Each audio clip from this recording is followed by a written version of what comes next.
Morning, everybody.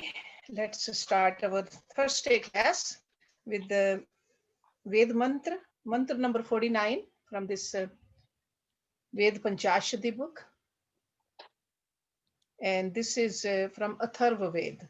Om Yadantreshu Gavinyo Yadvastavadhi Samshrutam Eva Te Mutram Uchyatam Vahir Balati Sarvakam. जैसे हम स्वास्थ्य लाभ के लिए शरीर से मल मूत्र आदि निकाल शरीर को शुद्ध करते हैं और दुखों व रोगों से बचे रहते हैं, ऐसे ही हमें अपनी रक्षा के लिए अपने देश से शत्रुओं का भी बहिष्कार करना चाहिए। ये वैदिक सनातन नीति है। देश होए व जाति होए, हो समाज परिवार, रहने दो मत शत्रु को, उसे निकालो बाहर। मल मूत्र होए देह में, सहन करे ना कोय, शत्रुन को ना सहन करें, जैसा भी वह होए। यही सनातन रीति है, यही बताता धर्म, वेद में हम देख लें आर्य जाति के कर्म। सहन करें जो देह में मल मूत्र को मीत, दुख दे वे अंत में, सदा राखें हम चीत।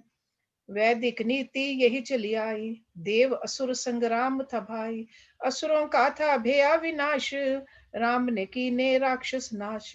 देह में मल रहे ना भाई, देश में शत्रुन भी ना भाई। Makes sense, right? It's a lot of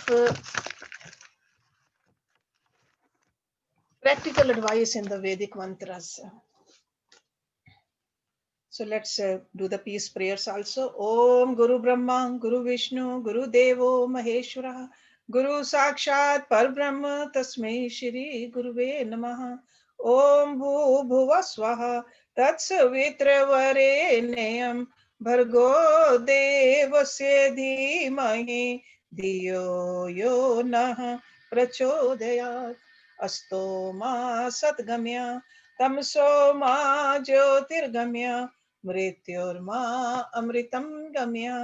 ओम सहना भवतु सहनौ भुनक्तु सह वीर्यं करवावहि तेजस्वी नावधीतमस्तु मा विद्विषावहि।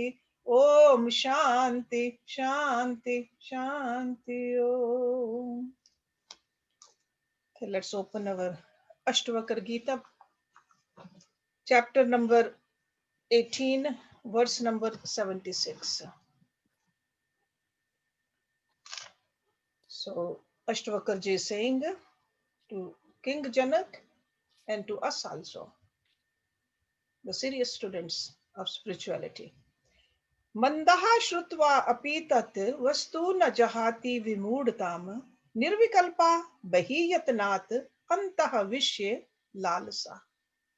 Mand means the dull one. Shrutva, hearing. Api means even. Tat means that. Vastu, reality. Na jahati. Na means not. Jahati gives up. Vimud tam, delusion. Nirvikalpaha, with mental fluctuations suppressed. Nirvikalp. Bahir, outwardly. Yatnat, through effort. Yatnat, yatan karke. Antaha, within. Vishya lalasa, craving for sense objects. So he's saying a person of dull intellect, even after hearing the truth, does not give up his delusion. Though outwardly, through suppression, he may appear to be without mental fluctuations, a craving for sense objects shall linger in him. Okay? So dull intellect, a person who is a seeker, but he has not yet has the direct experience of the self. He's still a seeker, but has not reached there. He is doing his mental control, he is suppressing, but falsely. Craving for the sense objects is still there, because we got to work on the craving for the sense objects. See, self is already within us. Nobody can give it to us. No one can gift it to us. It's our own ego which is veils it. So as long as we have the Vishya Lalasa, craving for the sense objects, and sense objects does not mean only the physical objects, it is identification with this personality, identification with the relationships, identification with the any kind of a status. Those are all called Vishya. So as long as we have that, we have not experienced the self. So that's why he's calling this kind of a seeker a dull intellect, mand buddhi. He's trying but not trying the right way. He is not ready to leap into the unknown. So that's why the delusion is not ending. And this delusion is delusion of the ego. You remember in Bhagavad Gita also, similar kind of a message. Chapter 11, verse number 59. Over there, Lord Krishna is consoling the seekers of the lesser order when he says, Vishyaha vi nirvatante niraha se degina rasvarjanam raso apasya param drishtva nivartate. Over there, Lord Krishna is saying that objects of the senses turn away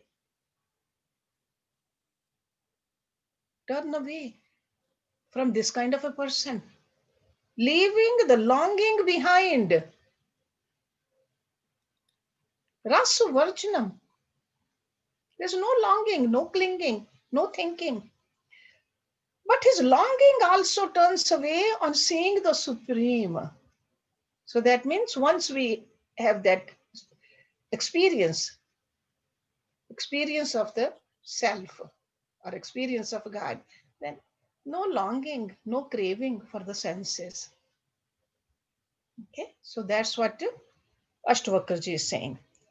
So both the verses, whether it's Ashtavakraji, this Gita's verse or Bhagavad Gita's verse, they are saying that control and suppression, they can take you only to certain level.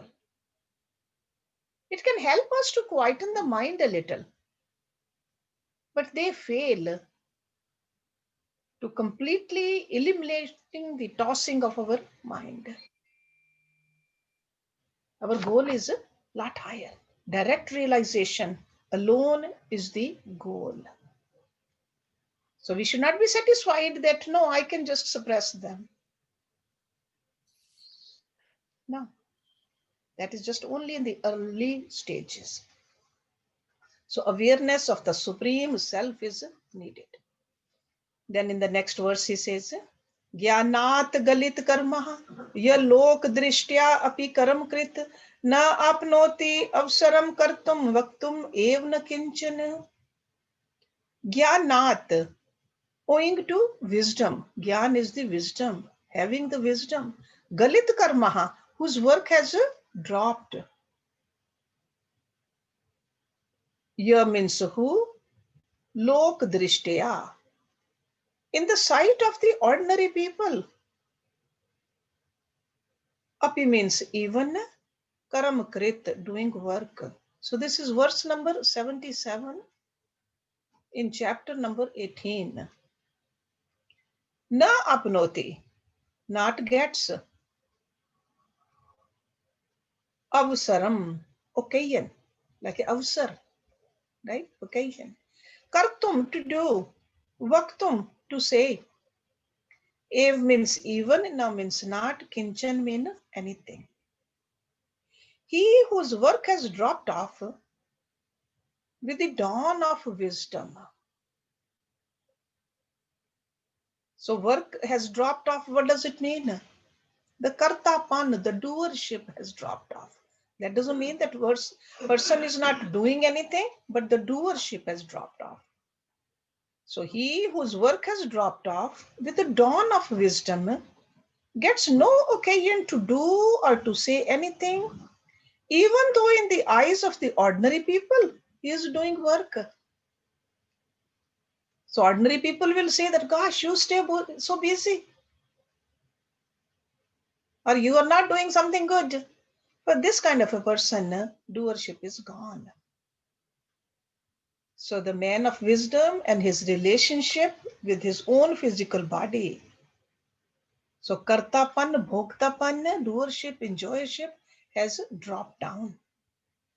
So you remember in the earlier verses, he compared a life of this person with a dry leaf that has fallen down from the tree.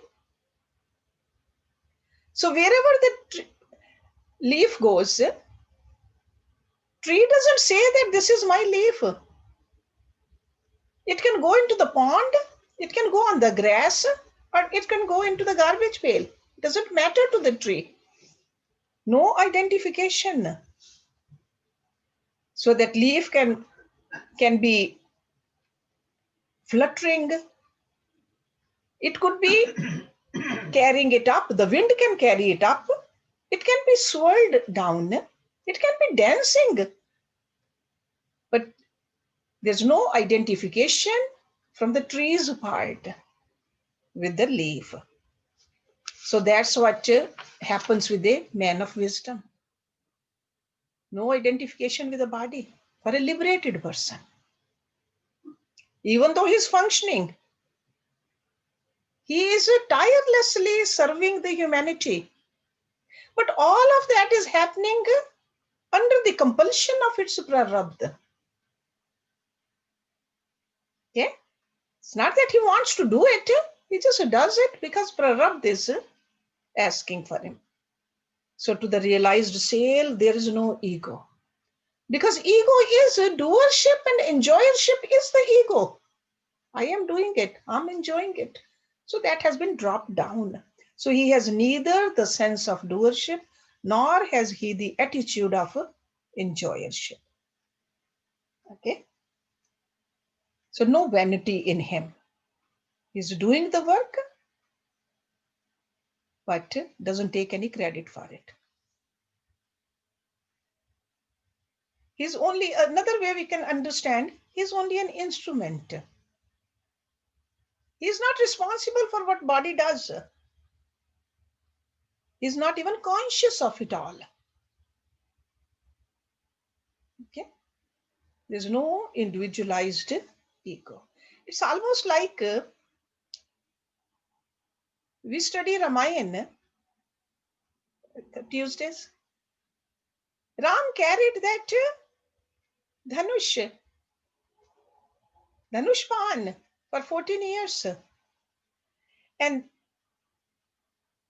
it is called a Kodanda's bow. Very powerful bow.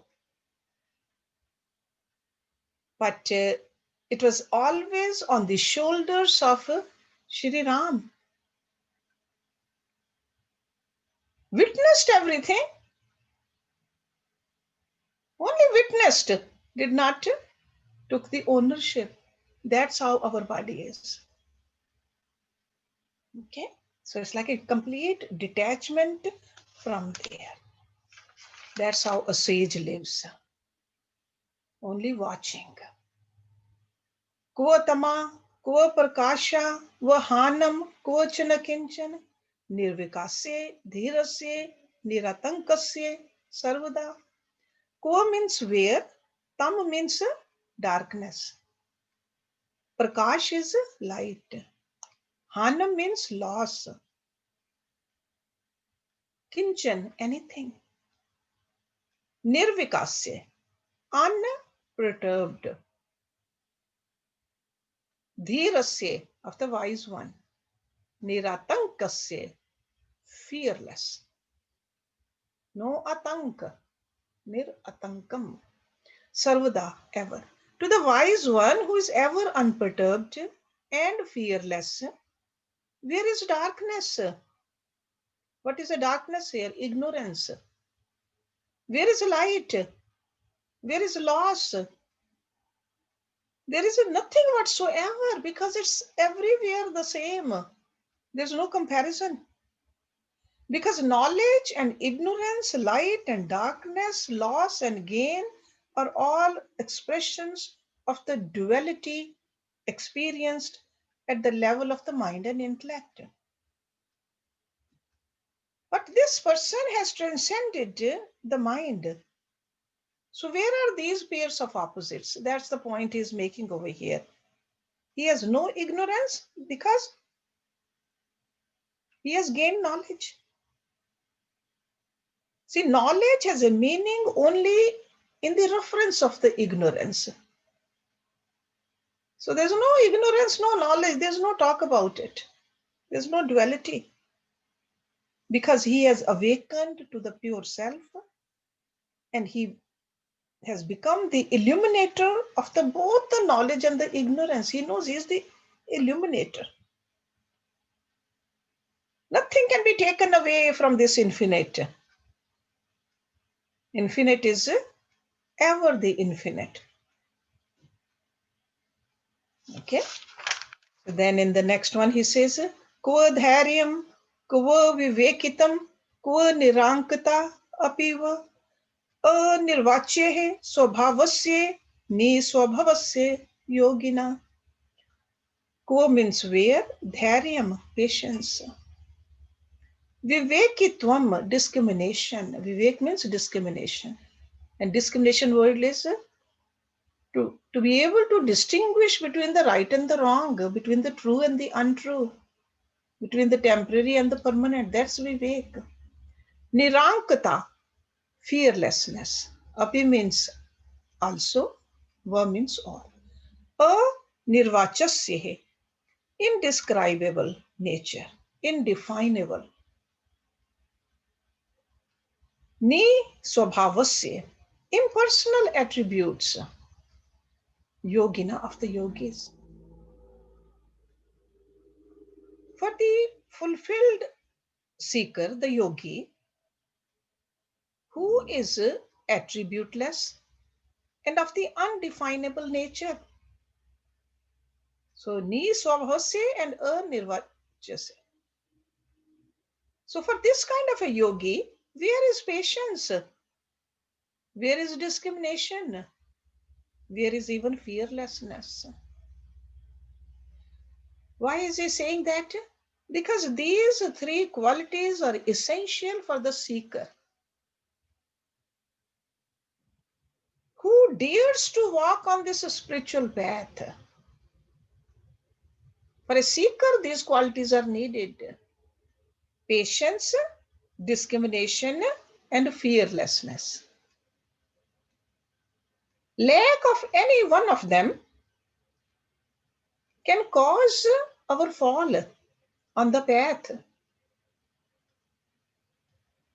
All the masters, they have emphasized again and again on these qualities. They are almost like virtues. We need to cultivate these. These are like a mental qualities when we start this journey. All three of them. See, patience. What is a patience? Patience is to continue our sadhana in spite of the repeated failures. There will be lot of disturbances, sometimes outer disturbances, sometimes inner disturbances, but having patience to continue our sadhana.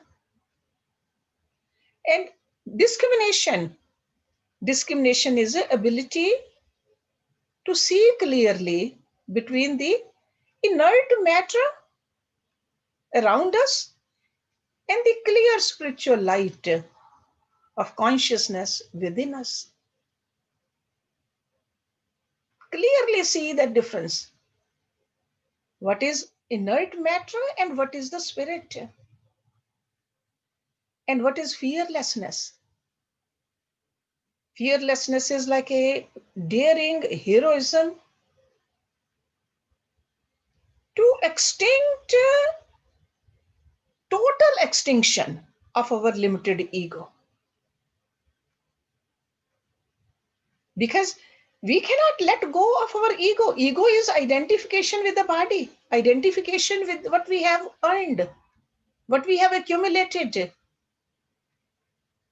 So we need the fearlessness. Because without this fearlessness, we cannot plunge into the infinite state of blissfulness.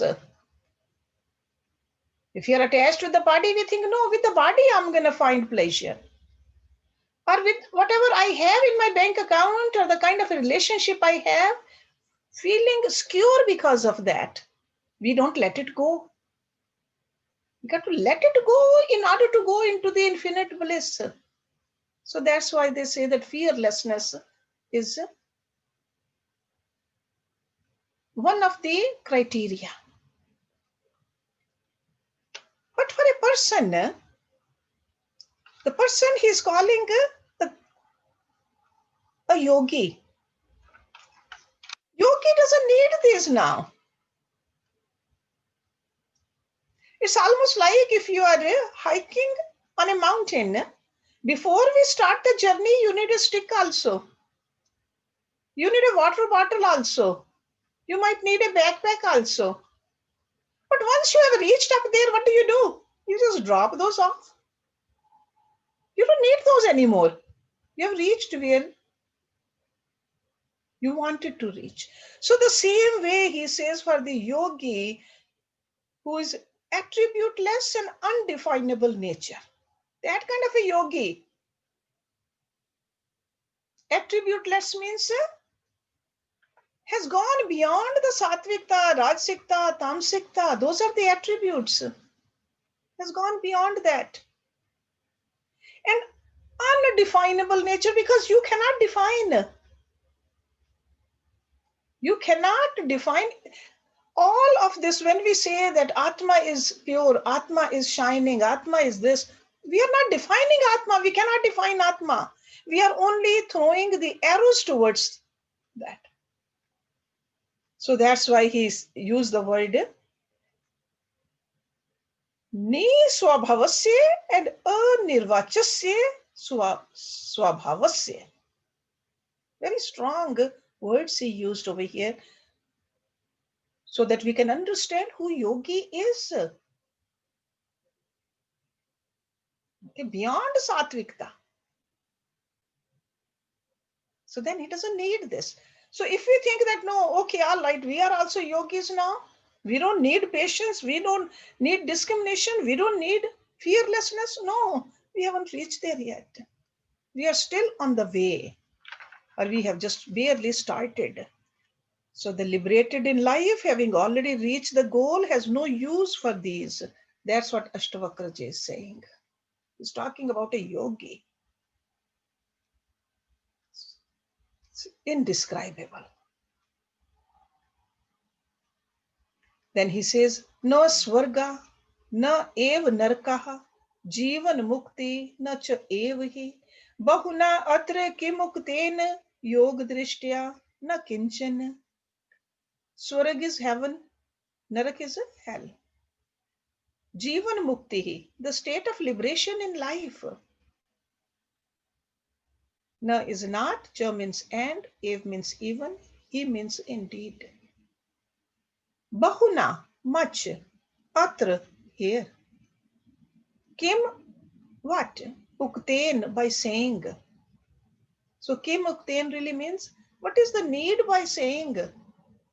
Yog Drishtya, in the yogic vision. Na kinchan, not anything. So he says there's no heaven, nor is there a hell. There is not even the state of liberation. In short, in the yogic vision, nothing exists. So this does not mean that Rishi Ashtavakraji is nodding at the theory of Shunyavad, non-existence. That's not what he's saying. What he means over here is that in the awareness of a perfect master, nothing exists, nothing that you and I, from our viewpoint, experience as existing. So to a realized saint, a yogi,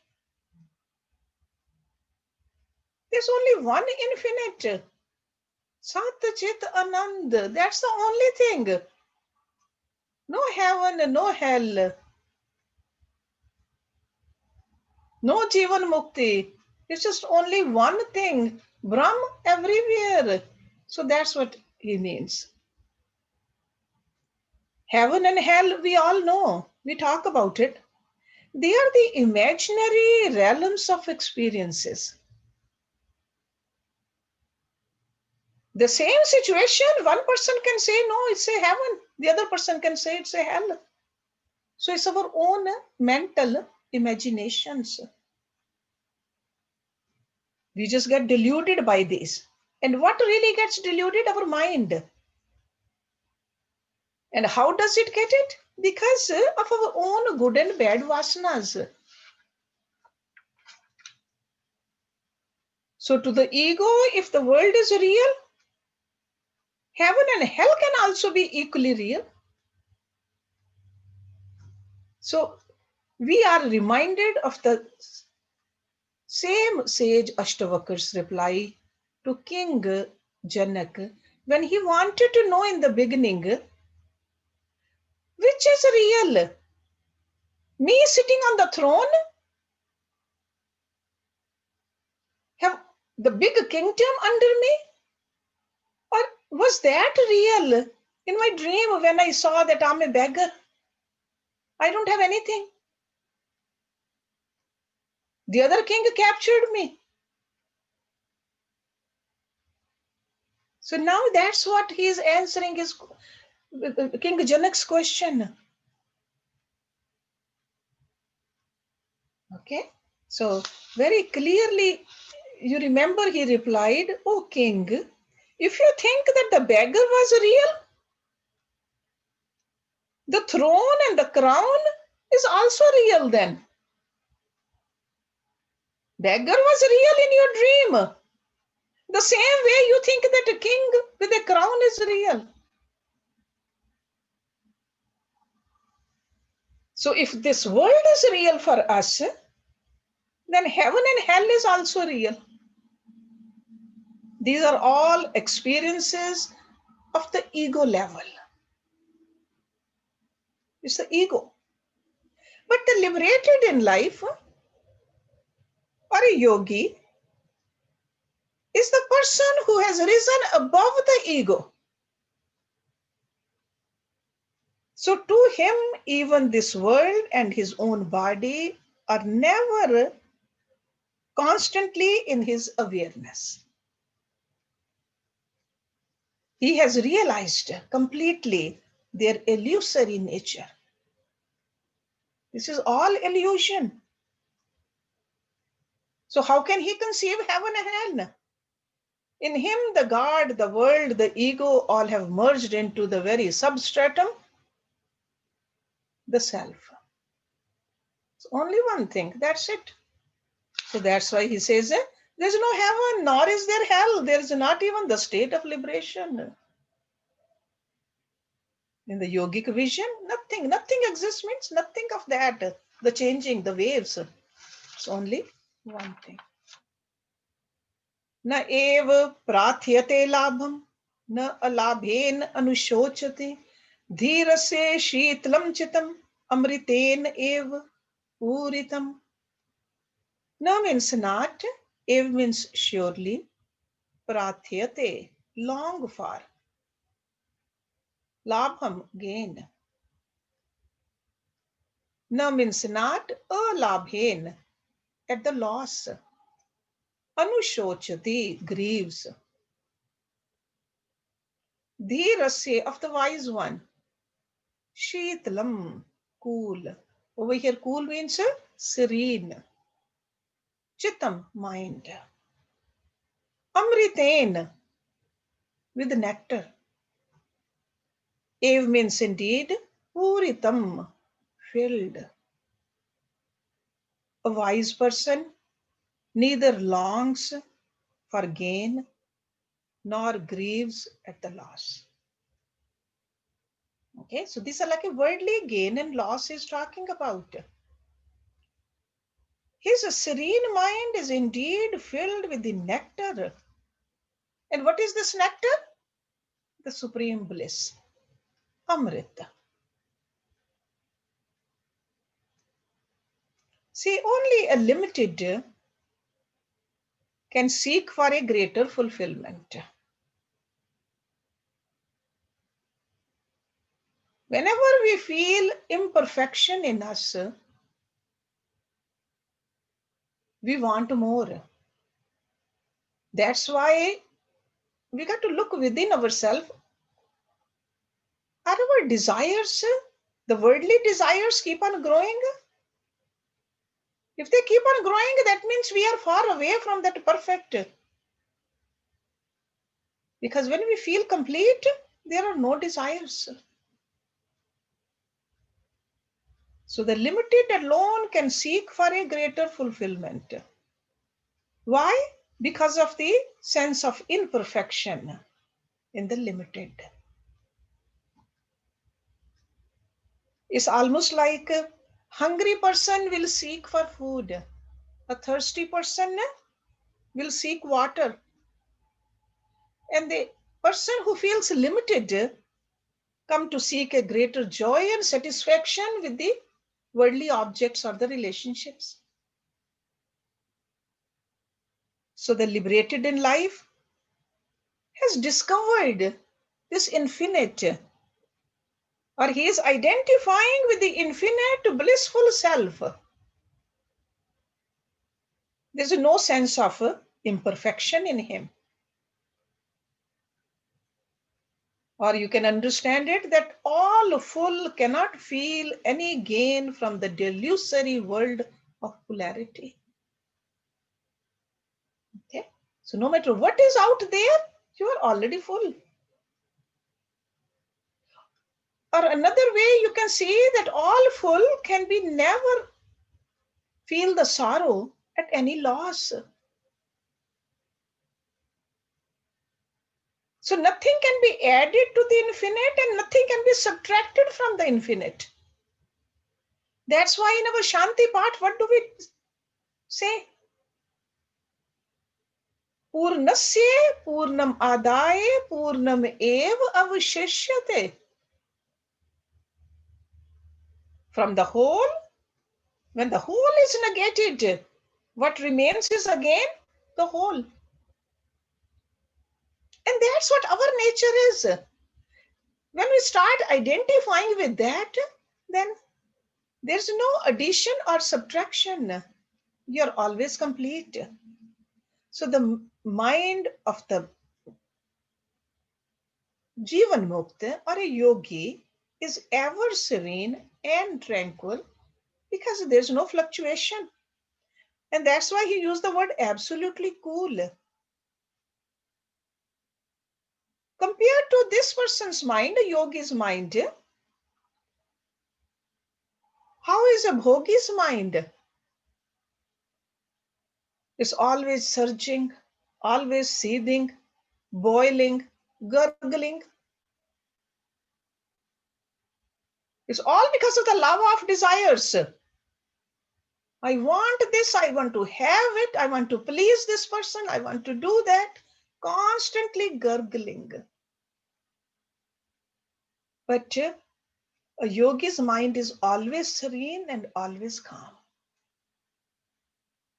Okay, so being tranquil, the heart of the man of perfection is filled with nectar. That's why he used the word amriten, chitam amriten. Amrit is considered a pleasant and glorious drink of the heavens. they normally talk about in mythology. The term Amrit means immortality actually, deathlessness. And what is a death? Death is nothing but a change. So when there's no change, it's Amrit. So constantly peaceful. Okay, so deathlessness means the state of changelessness. And changelessness is only in the Atma. Okay, anything which is made out of or come out of Prakriti can never be changeless. It always be changing. So change is experienced in and by the human mind, and a person who has transcended the mind has crossed over these changes completely. So that's what he's talking about in this verse. Okay, so he says, a wise man neither longs for gain nor grieves at the loss. His serene mind is indeed filled with the nectar, the supreme bliss. It's a simple looking verse, the very simple terminology here, but a very deep implication here. Okay. Then he says, na shantam stoti nishkamaha, na dushtam api nindati, sam dukh sukha tripta, kinchit krityam na pashyati. Na shantam, na means not, shantam means who is calm, shant. Stoti, praise.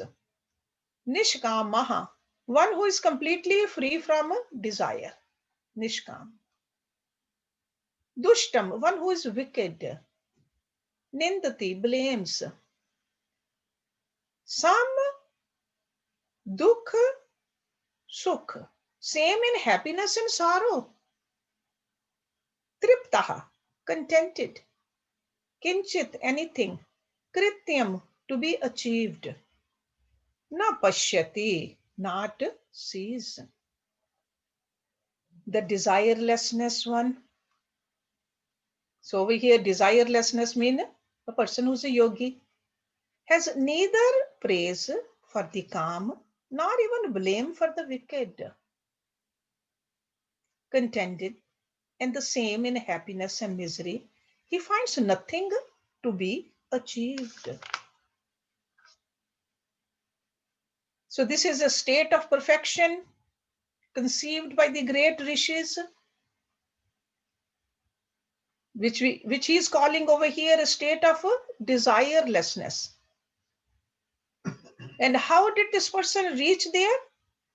Through the direct experience of the infinite. And it's almost like an unearthly inward peace, the self. It's not because of the suppression of desires. This is a state where the individual, in his own inner experience of immeasurable satisfaction and happiness, he is no more entertaining any desires. He has found this ocean.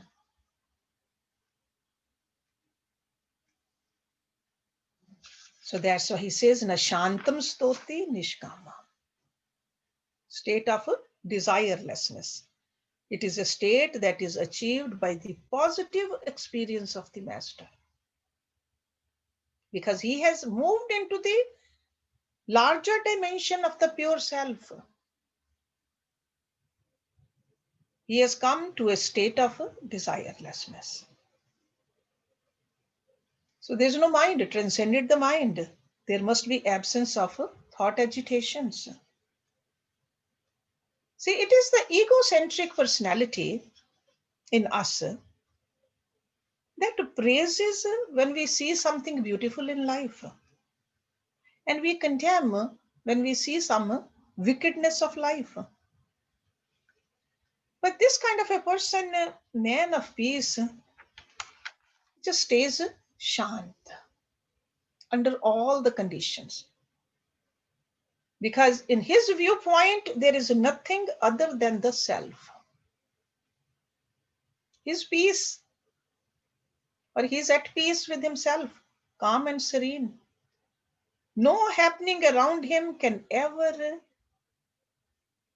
crash him. So that's what he's discussing or he's explaining in all these verses for us. He just keeps on adding more and more uh, paint on this beautiful picture which he is drawing for us. So he says he has achieved all that is to be achieved. And we students, we are still striving to achieve so that we feel complete in ourselves, and we got to keep on striving. But ultimately, this is where we will end up. Okay? When our sense of incompleteness will end. Our walls of the ego, they will explode. And we enter into the limitless bliss of the self. And what more is in a life after that? Dhira na dveshti, sansaram, atmanamna, didrikshati, Hersh amarsh vinirmuktaha namrita na cha jivati. Dhira, the wise man, the yogi, na dveshti. Dveshti means hates. So, does not hate. Sansaram, the world of change. Atmanam, the self. Na means not. Didrikshati, wishes to see. Hersh amarsh vinirmukta. Hersh is joy, amarsh is sorrow. Vinirmuktaha, free. Na means not. Mritaha, dead. Jivati, lives. The wise one neither hates the world of change nor wishes to see the self. Okay, because he's there. There's no wish. There's no desire to see the self. He knows he is the self. So the wise one neither hates the world of change nor wishes to see the self. Free from joy and sorrow, he is neither dead nor alive. So over here in this verse, Ashtavakarji is explaining, trying to use the words and to communicate with us the condition of the man of perfection with the help of these words. Okay, so because it's a seeker who is conscious of his imperfections,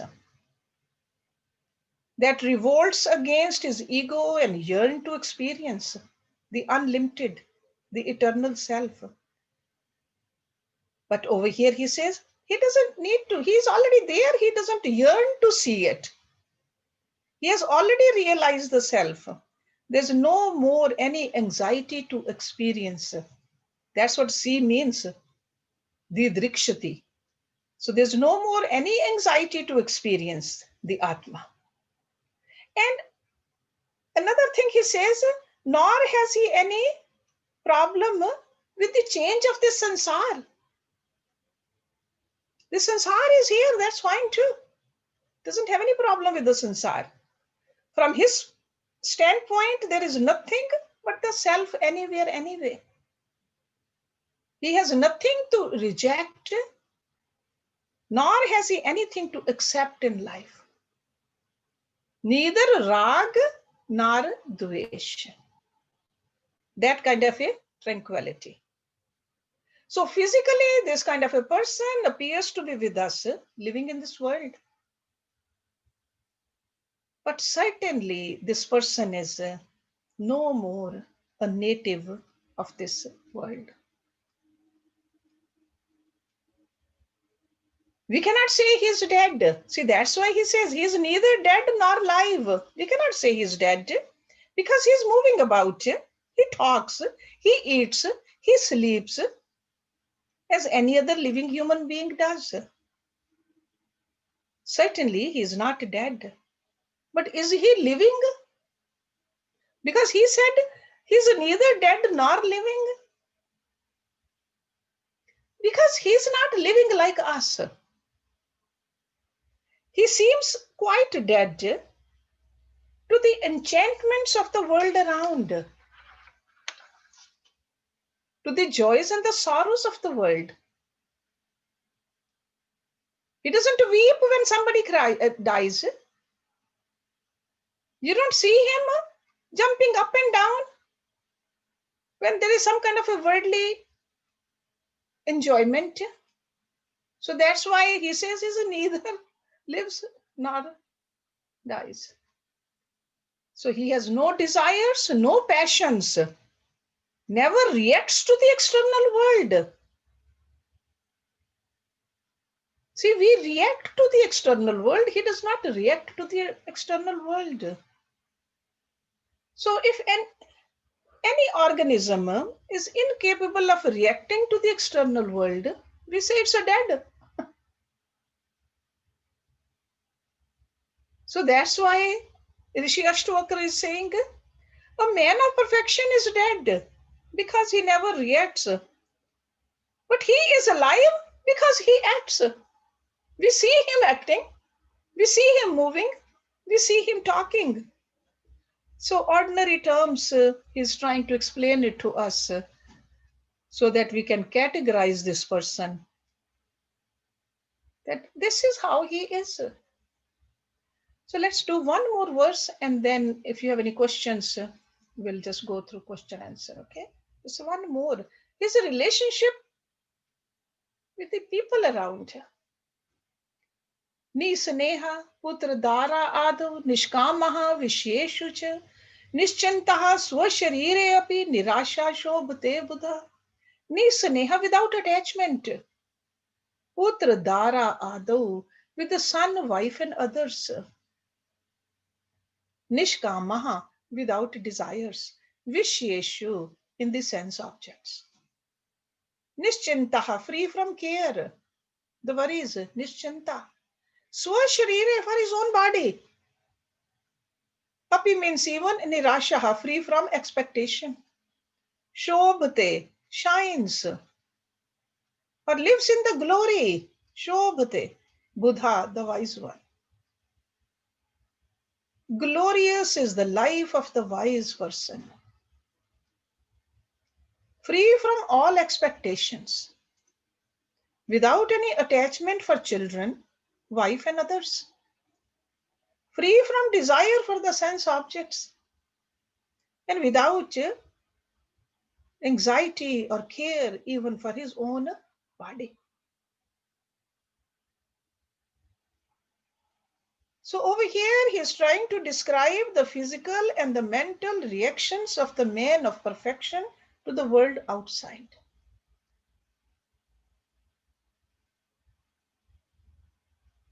Without any attachment, with no desires, no expectations, without even a care for his own body. We can't even dream of that. We'll think that this kind of a person is an idiot. The things which we long for, we live for, this kind of a person, but he uses the word shobhate. He's shining. His life is glorious. This is the reason why Ashtavakarji has more than once already explained the inner experience of a man of wisdom so that we can appreciate it. We can understand it because we are all on this path. And we may have a similar experience here and there. If you start feeling this way, that's an improvement.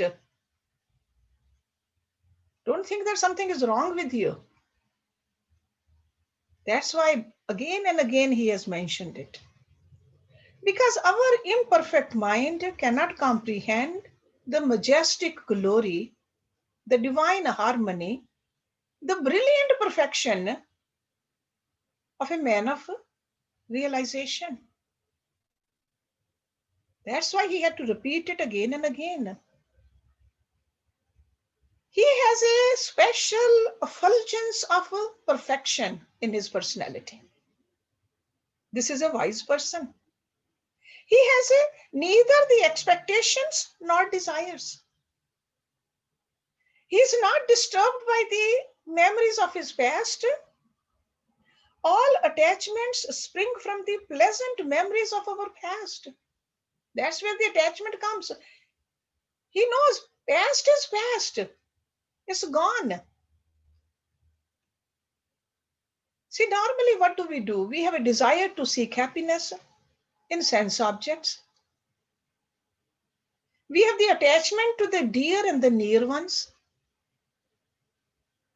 And we have a great expectation for the larger joys to be fulfilled in future. These are the three areas. So a man of perfection, as described by Astavakra ji over here, that these natural human weaknesses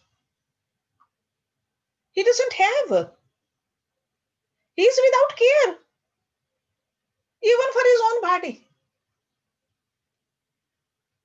So in this verse, we can clearly see that our work is cut out for us. It has been explained to us. Identification with the body and not the self is the bondage. We need to get free from that. We need to rise above this.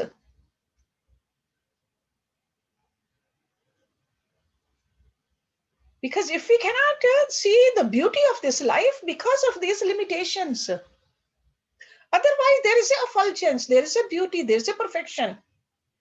Because if he says it's everywhere, if it's everywhere for one person, it is everywhere for everybody. But we are the one who have created these illusions around us. So we got to be careful about this. This desires to seek happiness in the sense objects, attachment to the dear and the near ones, and very great expectations in the future. Got to have this, only then I'll be happy. See, this is what he's saying over here. And he says, Nisneha putradara adau nishkama visheshu cha. Nischinta swasharire api nirasha shobhate buddha. So that's what he's telling us. That this is our goal. This is our ultimate purpose. Whether we achieve it now or after some time. But all of us, this is the goal. See, in this light, yesterday when we talked about forgiveness, I told you that is all of these general topics which we talk about in our classes Wednesdays, they all are related with this. All of them. Okay? Because if we don't go through that process, we won't be able to reach here. These great rishis are taking us or showing us at least where we need to go. But the work still we need to do. Nobody can do it for us. Even that forgiveness, nobody can train us. We need to work on our mind because it's our mental thing. All those rag and dvesh, attachments, everything is in our mind. We can get directions from the teacher or the guru or the parents or other wise people. But work we have to do. And the same thing over here also. So beautiful verse we are ending this class with. Nisneha putradara ado. He's not saying that don't do your duties. Okay, nowhere any saint, any scripture will say that run away from the duties. But cut your attachment though. Let go of your worldly desires. Let go of your entanglements in this world. World which keeps on changing. That is what the Jagat is, which keeps on changing. Do we want to just keep on tossing and turning in this world which is changing? Or do we want to sit on this substratum which is perfect, serene, cool, fully effulgent? So choice is ours. Okay, so let me stop here. If anybody has a question, otherwise I'll just do this Nishanti Mantra, and then you can think of the question. And at the end, I would like Kamala to sing a bhajan. Om Purnamada Purnamidam Purnat Purnamudachyate Purnasya Purnamadaya Purnameva Visheshyate. Om Shanti Shanti Shanti Om. Yes,